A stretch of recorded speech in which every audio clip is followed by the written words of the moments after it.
Okay, we're going to look for a nice mooring spot. So what you aim to do is you're going to steer in nice and snug to the towpath.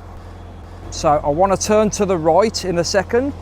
So if I pull the tiller over to the left, the front of the boat goes to the right. I'll just slow myself down a little bit because I'm about to come alongside and moor.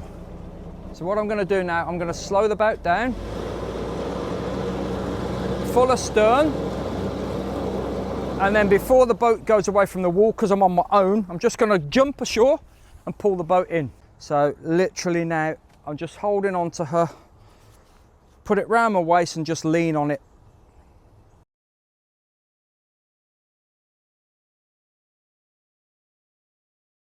Now we're alongside, we'll drive the mooring pins in. So I need a mooring pin for each end and a lump hammer. There's your mooring cleat there. So you want to be about 6 foot away from it. Drive the pin in. Okay. Grab hold of the bow line. So we're going to go through the eyelet on the mooring pin. Okay, then back onto the boat. Gently pull yourself back in. So this one is basically a figure of 8 with a half hitch.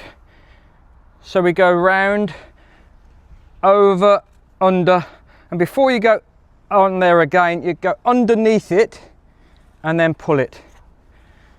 So that's all you need to do. You don't need to tie millions of knots. That's all you need to do. So the same at the stern.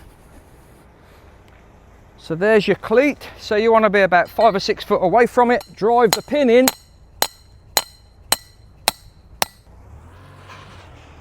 Grab the stern line that you put in the life ring so you didn't kick it over your propeller.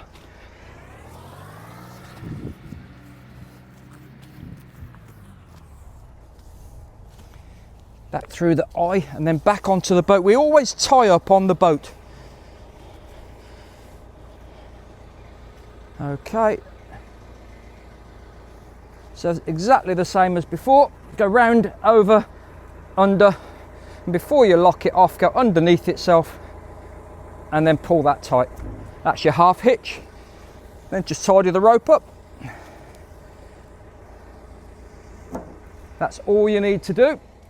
Then when you're finished with the midline, I always bring the midline back to the back of the boat so you're ready for the next time you moor up or ready for the next lock, whatever it is you're approaching.